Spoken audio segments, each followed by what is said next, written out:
All right, everyone, I just want to welcome you all. I'm going to keep checking in to make sure you can hear me. So can folks in the back hear me? Yeah, we're good? Welcome. Thank you for coming. Yes, welcome. Thank you all so much for coming to this conference. People get ready. I hope that today proves to be as informative and exciting and galvanizing and reassuring and hopeful as the event organizers wanted it to be. So my name is Maisha. I work with the Eastside Arts Alliance. I'm one of the many people that helped to plan the conference, along with Center for Political Education. Can we give a big hand for CPE, please? Thank you.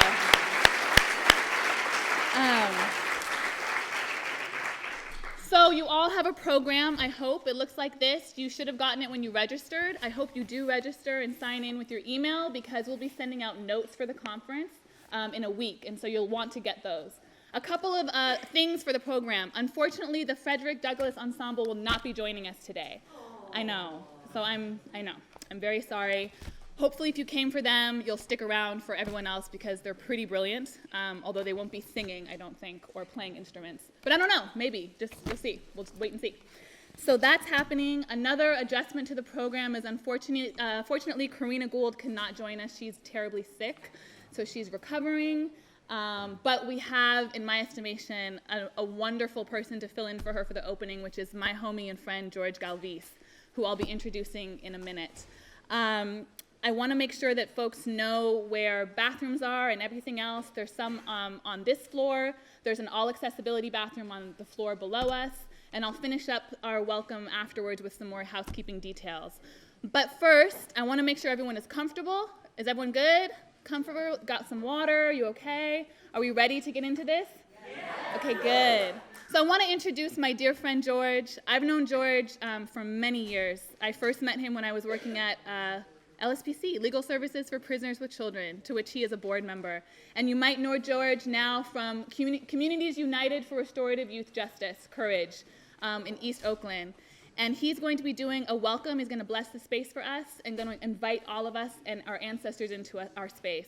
So please give it up for George. Can you welcome us on stage?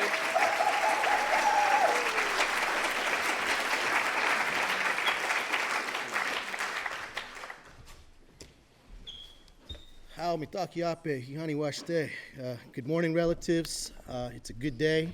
Really humbled and honored to be here with each and every one of you. And before we proceed any further, just want to take a moment to acknowledge the land that we're on.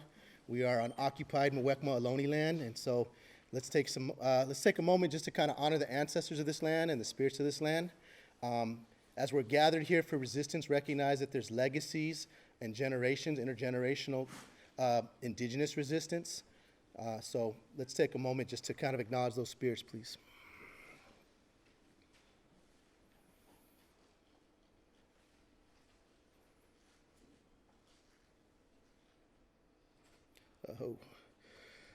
The other thing I'd like to say, because I didn't prepare anything, man, but I just got to kind of speak off, from the hip, you know what I mean? So I'm a Berkeley alum. I did my undergrad and my grad school here. And so thinking about legacies of indigenous resistance, and honoring our Muwekma Ohlone relatives, what we should also kind of acknowledge is that this is actually sacred, there's sacred sites, and that this is actually built on Ohlone burial grounds. And that the University of California, Berkeley, along with many other institutions, they deliberately lobby to make sure that nations like the Ohlone aren't federally recognized so that they didn't have to comply with the Native American Grave Repatriation Act. And so they've actually gotten millions and millions of dollars over time to desecrate many of the graves that are right here on the campus, and they store them in Kroeber in the anthropology building. They store them also in what's the name of the big ivory tower again? Campanile. Thank you. We took over Campanile in 1996 as a symbol of resistance because we said that they valued indigenous peoples as subjects to be researched and to be exploited, but they didn't value us as living, breathing, thinking students. And that was as a result of Proposition 209, which eliminated affirmative action. And so even within the walls of that building, there's indigenous bodies stored. And so I think it's just kind of important when we're having these conversations to just kind of root ourselves in kind of where we're at and some of even what we're surrounded by, you know what I mean? So I wanted to kind of share that much. I'm going to ask everyone who's able-bodied, who's able, to please stand. And if you are wearing any headgear that is not connected to your faith or spiritual tradition, if you may take a moment to remove it, we're going to just do an honoring of the four directions. And so I want to invite you also to bring in your own ancestors. And so we're going to begin with the direction of the north. And the way I was taught is that's the direction of the elders. That's where wisdom comes from. So I'm going to ask you all to think about the elders in your life, those who have lived longer than us, or perhaps you, because there's different ages in the room, and to think about those teachings that they shared with you. Somebody inspired you. Someone, like if you're here on a Saturday to talk about resistance, you know what I'm saying? Like, there's somebody who taught you something, right? So think about, like, who are some of those people who came before you who laced you up on social justice game, right? And let's invoke some of their spirits into the room. And if you want to say their names out loud, feel free to share their name at this time. That's right.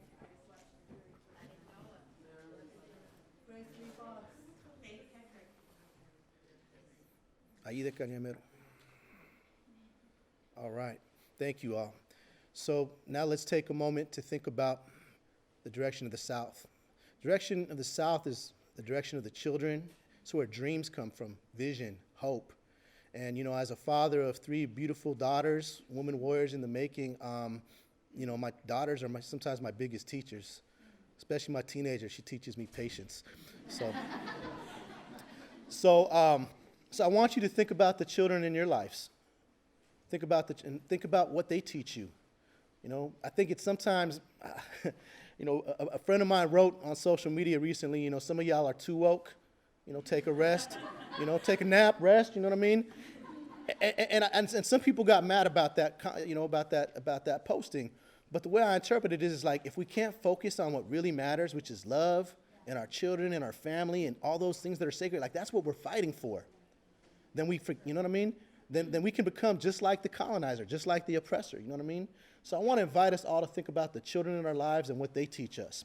And if you want to evoke the names of any of the children in your lives, please do it this time. Micaela, Kiari, Ayakashli.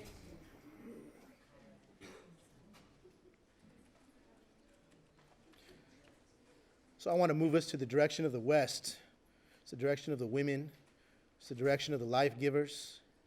And I want us to think about each and every one of us comes from a mother. And think about the women in our lives. Think about our daughters, our grandmothers. They've been the ones to really kind of keep our communities and keep our circles whole and sacred. That's part of our teaching is we know that, we know that they've been the backbone of our nations. And as a result of colonialism, they've oftentimes been the only ones carrying those spaces. And so I want to just invite you all to think about the women in our lives and the mothers. And if you want to evoke any names, please do so now. Aida King.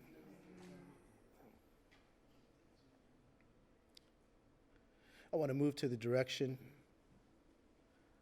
of the East. It's male energy. It's the men. I do a lot of work around boys and men of color because as a result of colonialism, a lot of us have internalized negative male socialization. We've become a part of the problem. And so, I grew up raised by a single mom, and so I want us to acknowledge how we bring boys and men of color back into the space in a sacred manner with humility in a way that supports the rest of the family, the rest of the community, and to think about those who may already be examples of that. And I want to invite you to evoke their names.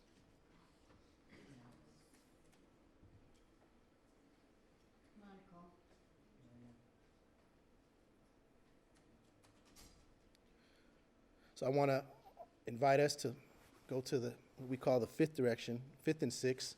So that's the direction above, ancestors, any of those who've crossed over.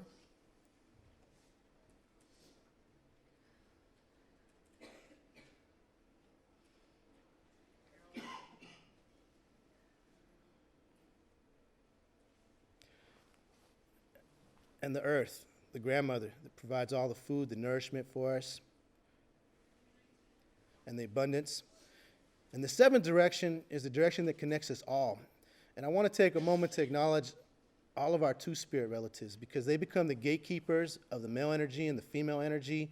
And in our traditional way, they become keepers of certain ceremonies that only they hold space for, because they are those gatekeepers. And so I want to take a moment to honor all of our two-spirit relatives.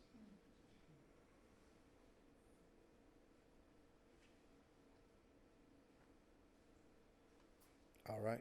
So I'm going to offer a brief prayer the way I was taught by my elders. Say, Wompila. Actually, if I could ask the camera to shut off at this point, please. Thank you. Hi, everybody. Hi. Good morning. It's not morning at all. Good afternoon. It feels like morning to me already.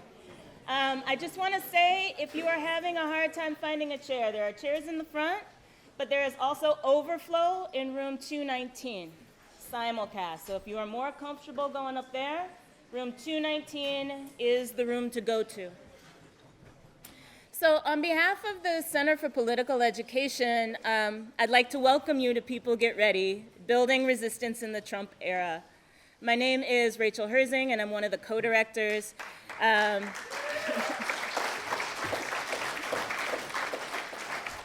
It's always good to have Maisha in the front, because she's a good cheering section. But my co-director, Isaac Ontiveros, and I we're really, really so grateful to see you all here today, and thank you so much for coming. We started planning this event just under 4 weeks ago. So this is like a lightning quick kind of situation, and we wanted to do it in response to what we were hearing and feeling from the community in regards to wanting to have places for conversation about the political moment, but also some places to think about how we want to fight together.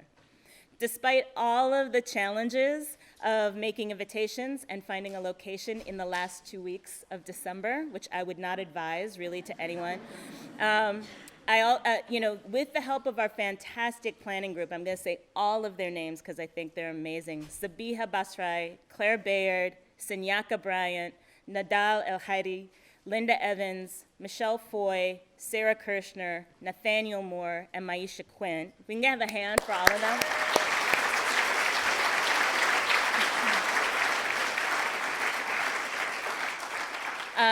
Because of them, really, we were able to do this planning and make this thing happen. So we'll see how it all comes off, but really, really many hands made it a lot easier.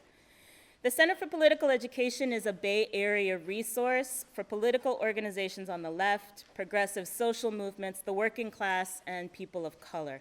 Our approach is non-sectarian, democratic, and committed to critical analysis of local, regional, national, and global politics. We believe that our current conditions call for organizing and movement building, and that theory, analysis, and strategy are essential to strong movements and strong organizations. So today's gathering reflects those commitments.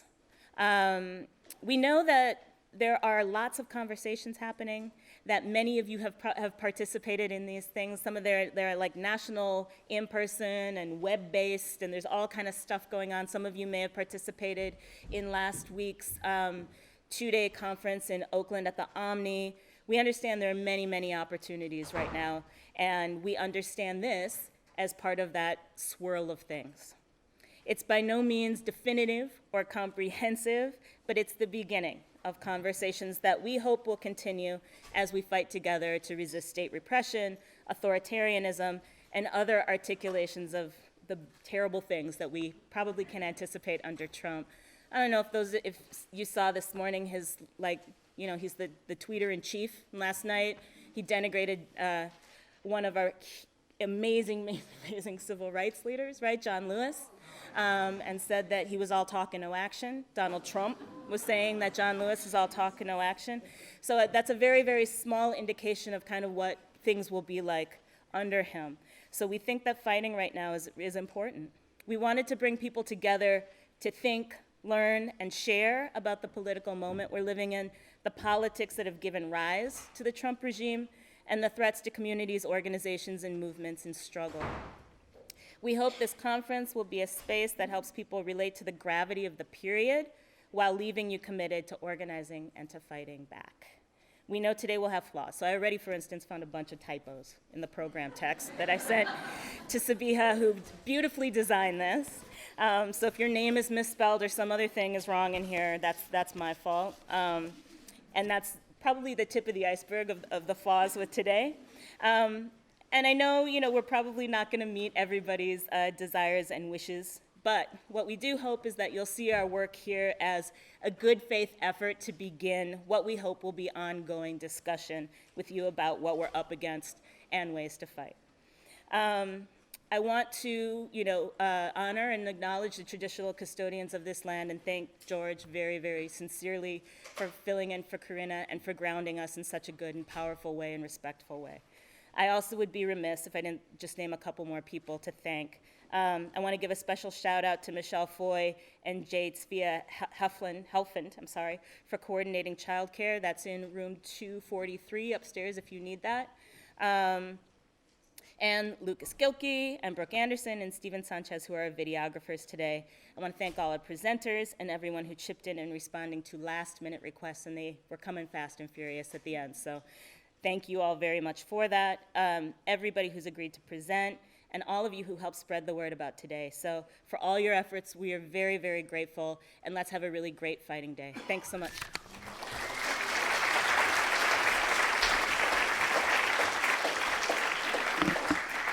Thank you, Rachel.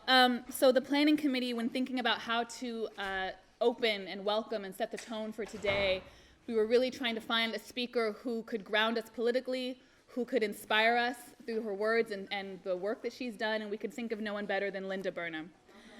So, yeah.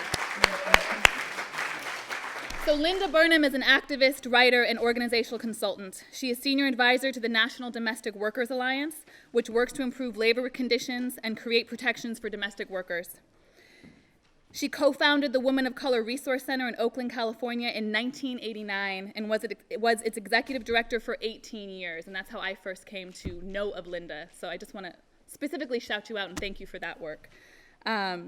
Linda has been involved with the Venceremos Brigades, the Third World Women's Alliance, the Alliance Against Women's Oppression, the Angela Davis Defense Committee, and Organizing Upgrade, as well as many other things that she tirelessly engages with. She edited the anthology Changing the Race, Racial Politics in the Election of Barack Obama, and co-authored Home Economics, The Invisible and Unregulated World of Domestic Work. Her recent writings focus on African-American women, African-American politics, and low-wage work, and we could not think of anyone better to open this day for us today. So please welcome Linda.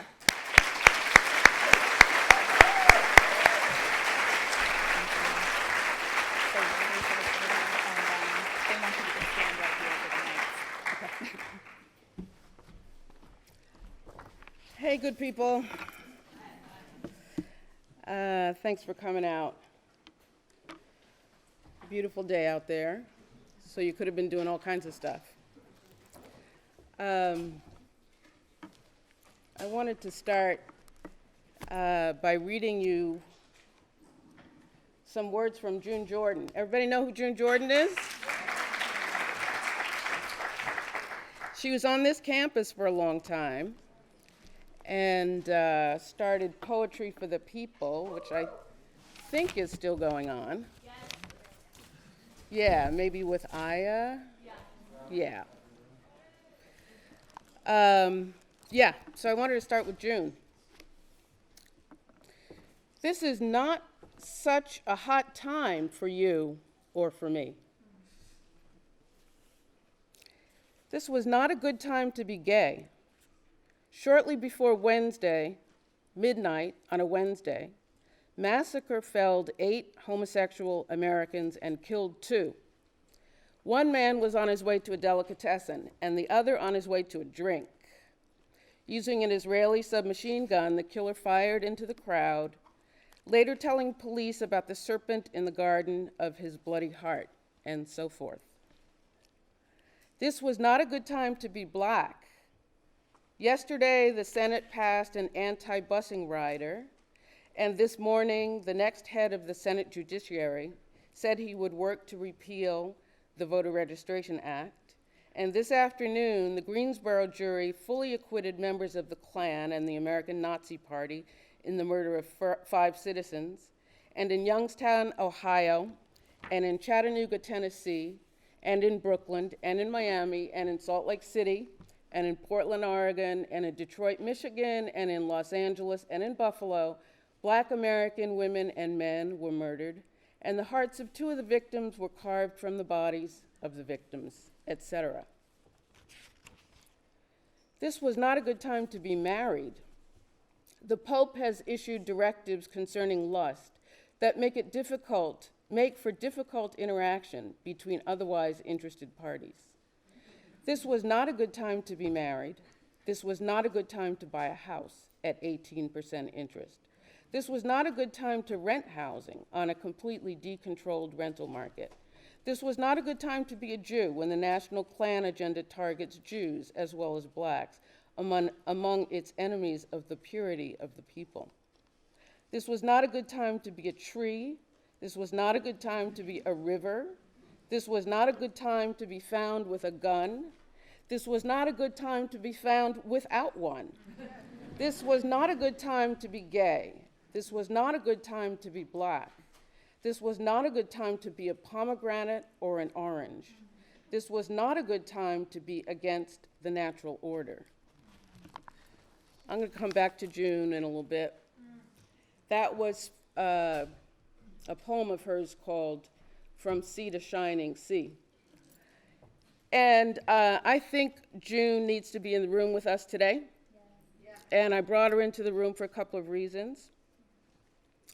So right along through here, I need to turn to people who think a lot deeper than I do and who make connections that I can't make. But June also reminds us to turn to art and music and poetry and your deepest friendships to carry you through dark times. So I want to, first off, commend you to some ancestor spirits who knew that you would be right here today, troubled and in trouble. We are not in great times. I want to recommend that you visit with your ancestor warriors, June and Adrian and Audrey in particular. That's June Jordan, Adrian Rich, and Audrey Lord, who will excuse us for rifling through their poems to find the political ones when they were, in fact, also poets of the erotic, the natural world, the ways humans connect and the ways humans don't. But they knew that we'd be right here, right now, and in need of their wisdom, and they're waiting patiently to talk to you, and they're here to help you walk through this. So this is not such a hot time for you or for me. June nailed it. That poem was written in 1982, right? The Reagan years, 35 years ago. So, in part, what she's telling us is that some of this is not new. The Trump administration is new. The murder of gay people is not. Trump is new. The murder of black people is not. Trump is new. The turn of government directly against the needs of the people it is supposed to serve is decisively not new. So, before I go any further, I also want to thank the Center for Political Education and Rachel and Isaac in particular. Where are you? Somewhere doing work, right? I want to thank them for bringing us together, for reviving the Center for Political Education just when we need it the most.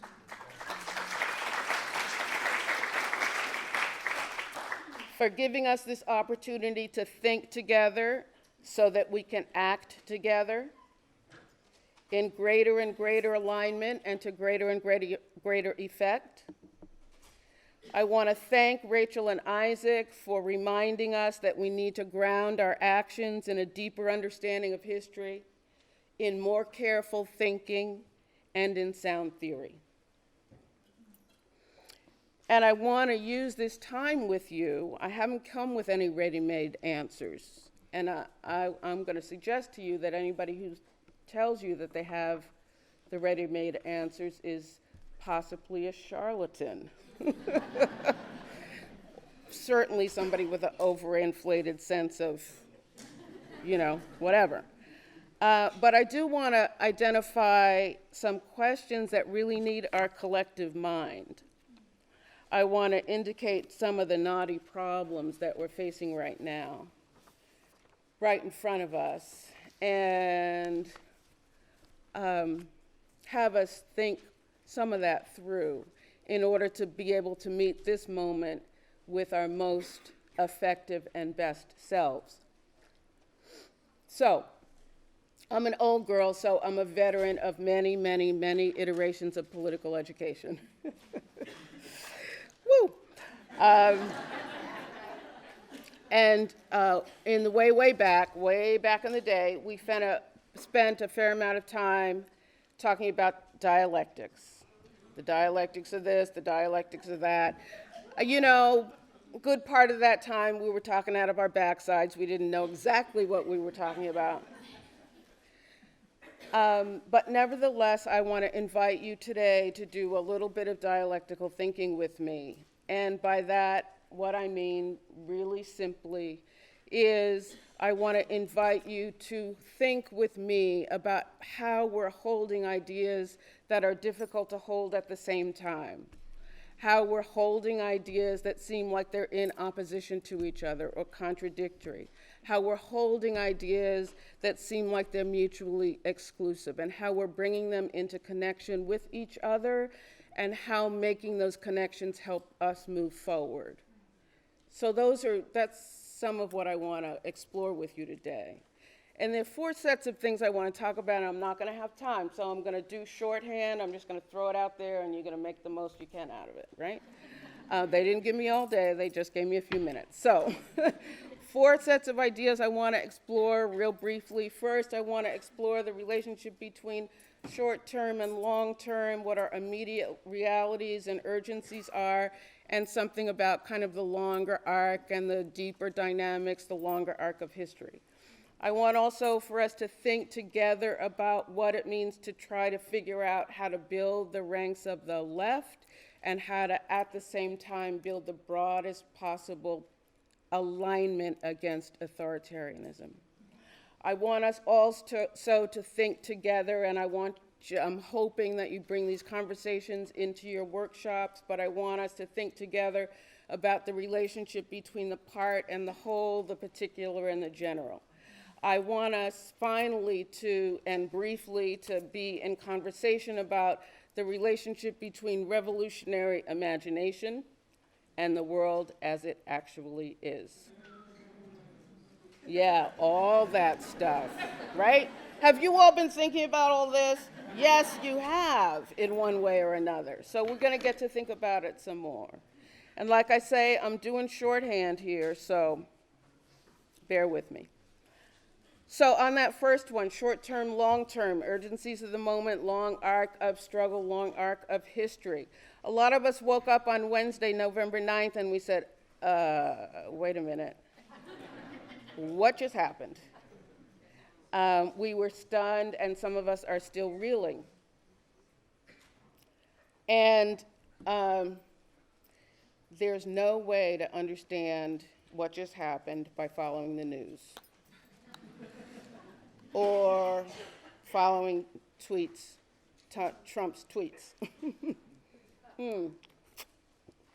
Can't do it that way. We have to follow the news. We have to stay informed about the train wreck that we're right in the middle of. But the news is not going to enlighten us.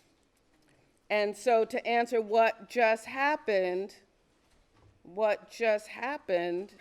we have to step back and put Trump and today's Republican Party into multiple long arc dynamics. Shorthand, capitalist development, the evolution of racialized capital in the US, how capital resolves temporarily its crises. Long and short of it, the dynamics of the highest return on investment leads to the exit of jobs that supported a broad, racialized middle class. Investment not in living wage jobs, but in driving the working class ever deeper into debt, mortgage debt, student loan debt, credit card debt. Why create jobs when you can get a higher return on your investment by creating debt? Entrepreneurs and their PR flacks are posited as job creators, which is a convenient half-truth and sometimes a full-out fiction. Plenty of them are job destroyers. And we're also in the midst of the incapacity and the unwillingness of neoliberal governments to either manage the crises generated by unregulated capital or to extract sufficient taxes from transnationals and wealthy individuals to provide for the public welfare. So that's one long arc that's gotten us where we are. And y'all can go way deeper into that in the workshops.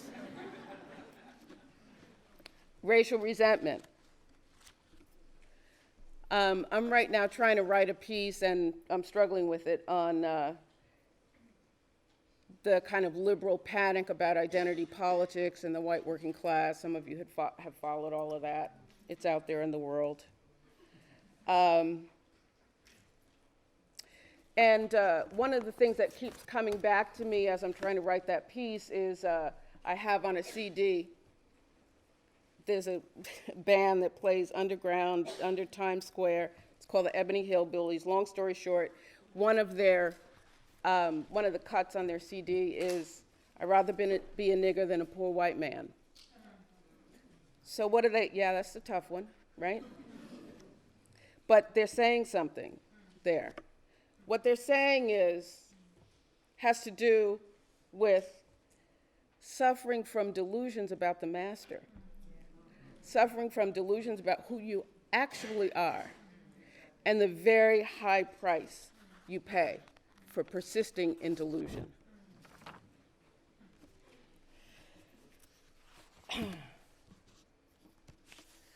So our white brothers and sisters,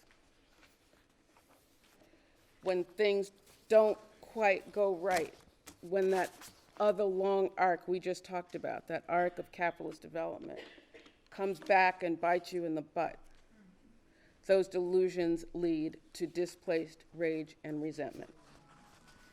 And here we are. The other piece I want to remind you about, the other arc, more contemporary, because those two go way, way back, more contemporary Republican strategy. And I commend you to another warrior spirit and bring her in the room, Jean Hardesty, and I recommend her book, Mobilizing Resentment, so that you can understand what decades of staying on task on the part of Republicans, implementing a clear strategy of capturing the levers of political power, decades of accommodating the lunatic fringe of republicanism until the fringe became the whole cloth and the lunatic became the leader. So it's fair to say that those of us who were shocked possibly were not paying attention, because they've been at work for a long time. Yeah.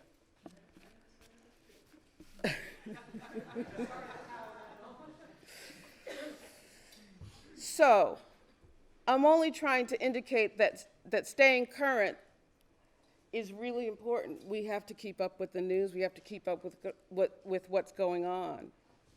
But it's not going to get us to the depth we need to fully grasp where we are, which is why I know all of you are in this room today to go deeper.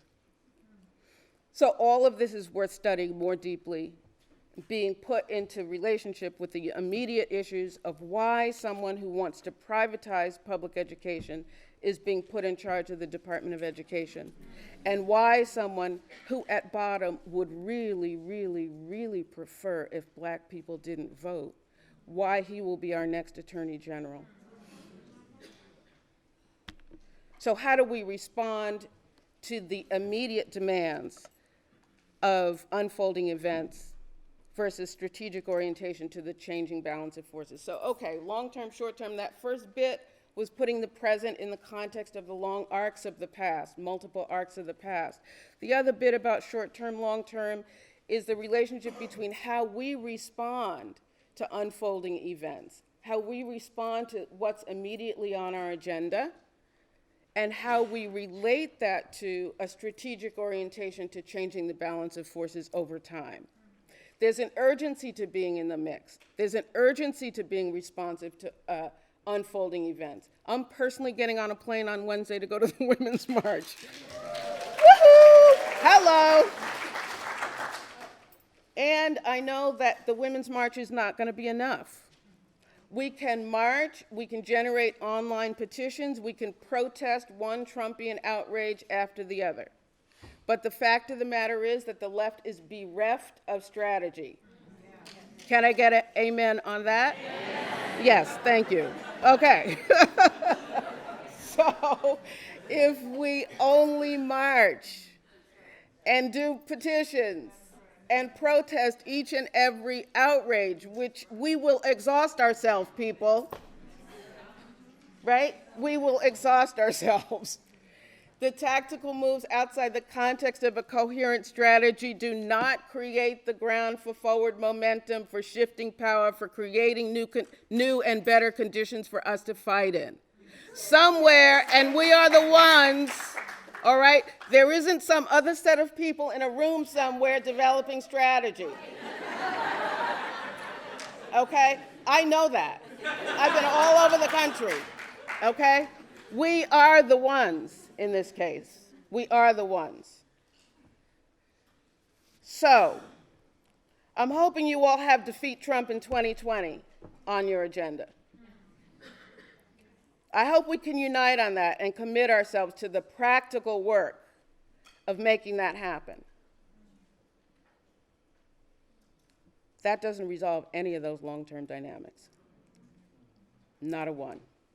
So I put to you for your further thinking the dialectic of the immediate, the moment, the fierce urgency of now, as against what history has bequeathed us, the long term, the long arc, the imperatives of the future.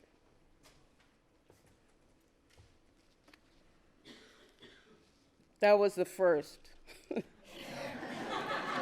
So I'm going to make the others shorter. Building the ranks of the left while building the broadest possible front against authoritarianism. So I'm hoping most of us in this room agree that the most urgent task in front of us is to contribute to building the broadest possible alliance of social and political forces and aim that alignment at defeating Trumpism, authoritarianism, bigoted, nativist, misogynistic right. I'm hoping, can I get an amen? I'm hoping that we at least agree on that.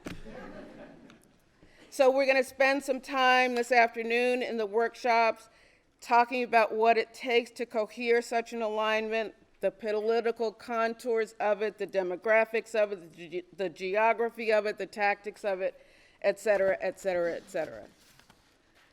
At the same time, in front of us is building the left. From the wreckage and the lessons, on the positive tip, that my generation and the ones before me left us. What are the lessons learned? How do we move forward? This is a ripe time. The system is exposed more starkly than ever. What's at stake is urgent.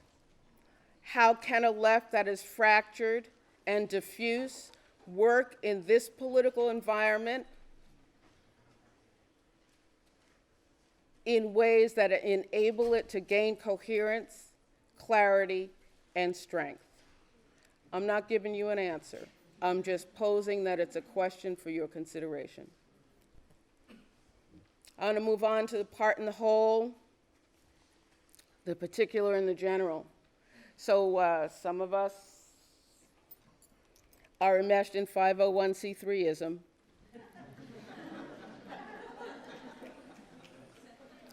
And I just want to suggest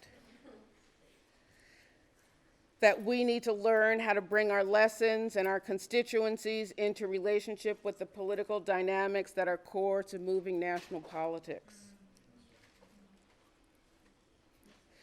There is this ugly debate over identity politics, and we can expect some betrayals along the way. There's a shift going on right now of attention and resources to the white working class. This is a really complicated conversation, which I can't go into right now. We're not going to be thrown under the bus. We're going to continue to insist that the issues we champion are the leading edge of expanding democracy, and the constituencies we mobilize are worthy of respect and rights and the very best this nation has to offer. And we need to learn how to identify the whole country as the terrain of our politics. The whole country as the terrain of our politics. Or we'll fail. It's as simple as that.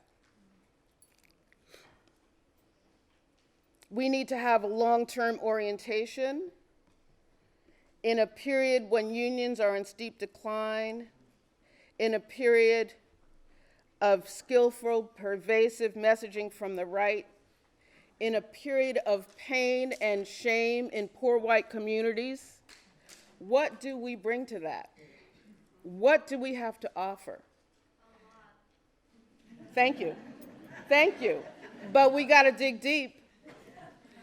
As I tell lots of activists, and I'm sure some of you have heard me say this, so forgive me if you have, I want everybody every day to wake up and look at the electoral map. And remember that you're fighting for the whole country, not your county. In doing that, it requires that we beat back the alienation, whatever horrendous experience you might have had driving through Indiana, living in some small town in whatever state. We have to work on figuring out, developing the most affirmative, conscious relationship we can between whatever particular issues and experiences brought you to politics, whatever issues you are championing, and the process of moving the country as a whole to better ground. All right? Third dialectic in this list.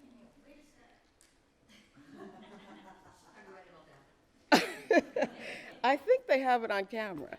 That was part, whole, particular, general. Much more to say there, don't have the time.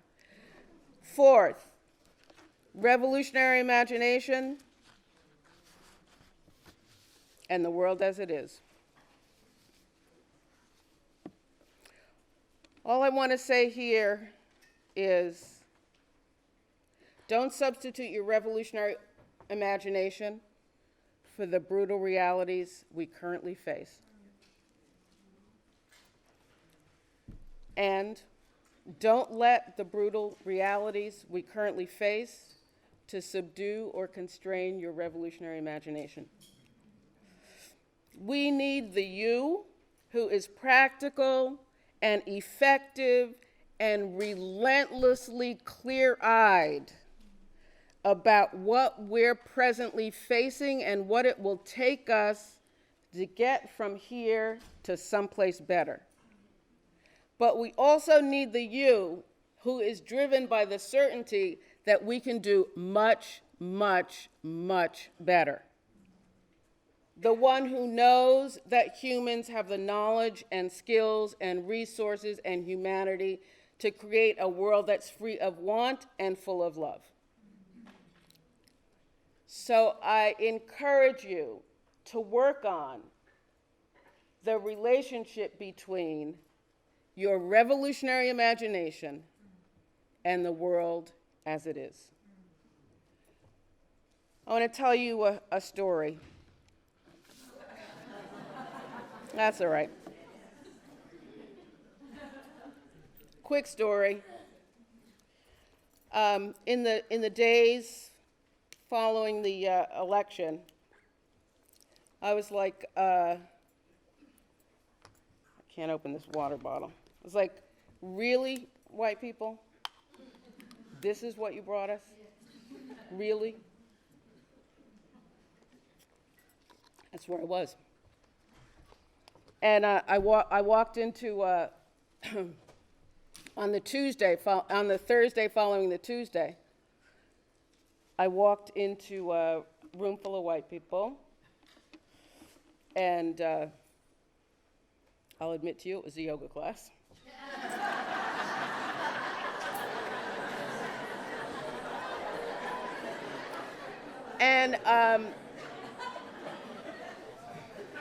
And I realized I was raging, right? I was raging. These are people I practice with every week. They're lovely people. And I was raging, and I could barely catch my breath. I could barely catch my breath. It took me a while, and you're supposed to be breathing in yoga. That's the whole point. It took me a long time to work my way through that. And so why am I telling you this? One of the things that Audre Lorde said in the same essay where you'll find Master's Tools, Master's House, she said, I urge each one of us here to reach down into that deep place of knowledge inside herself and touch that terror and loathing of any difference that lives there. See whose face it wears. So all that rage, all that unfocused fury, that was wearing my face. That was my face. So I'm saying that to you because it's at least possible that somebody in here between November 8th and today has had a negative emotion or two.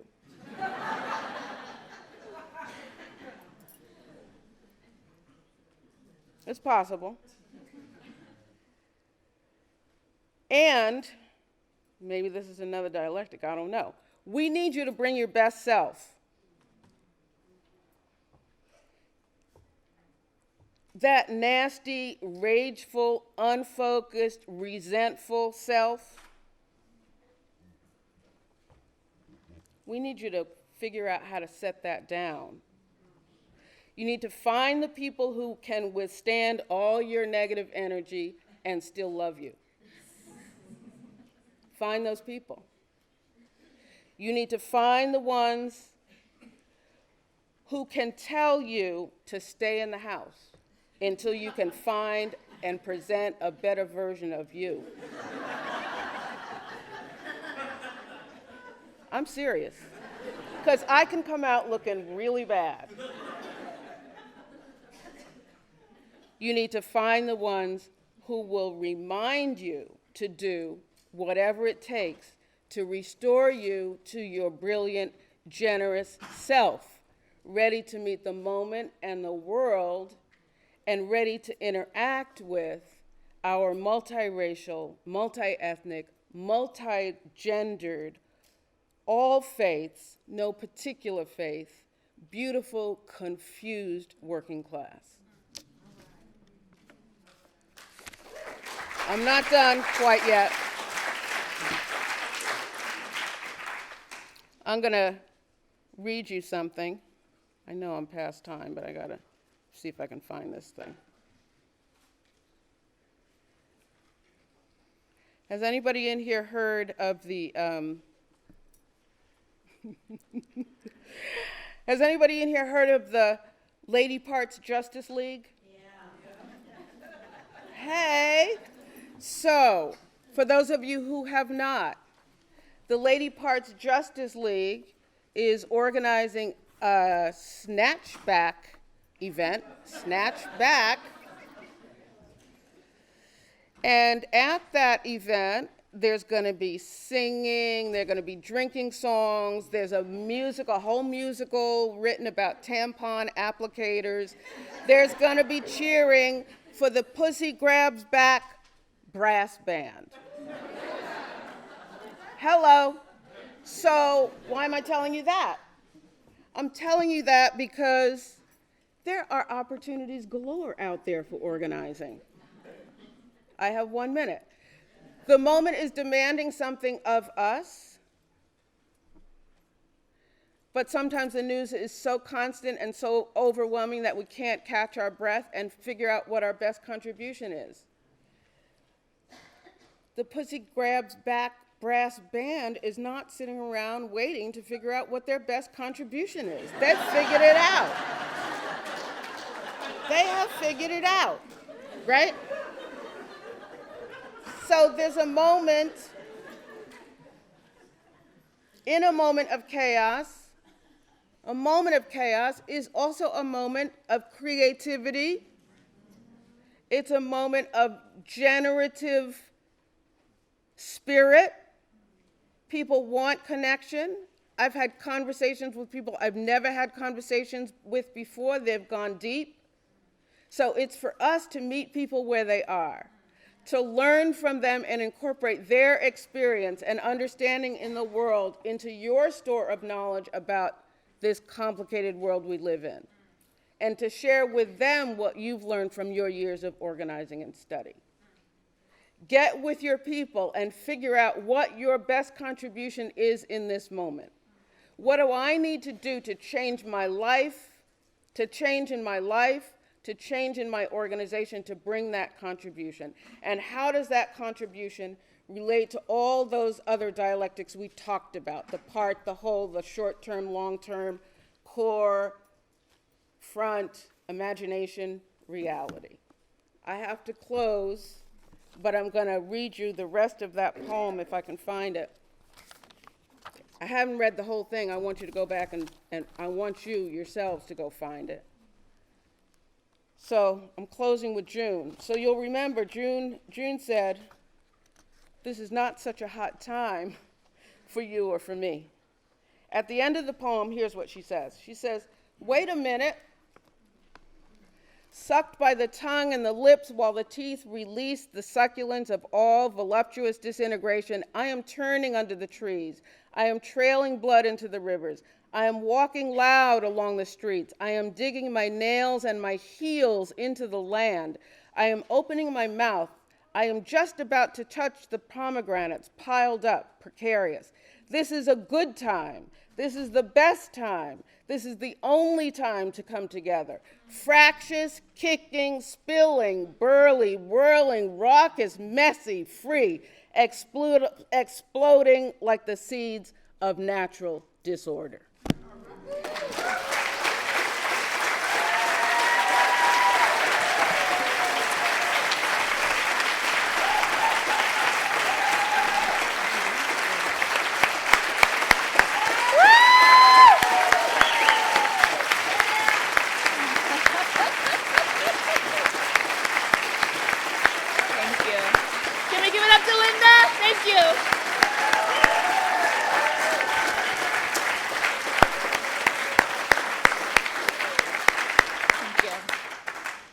Well, I think we're all ready, right? Are we all ready? Thank you so much, Linda. Thank you. So I hope you're all feeling inspired, ready to tackle these workshops. I just want to make a couple of notes.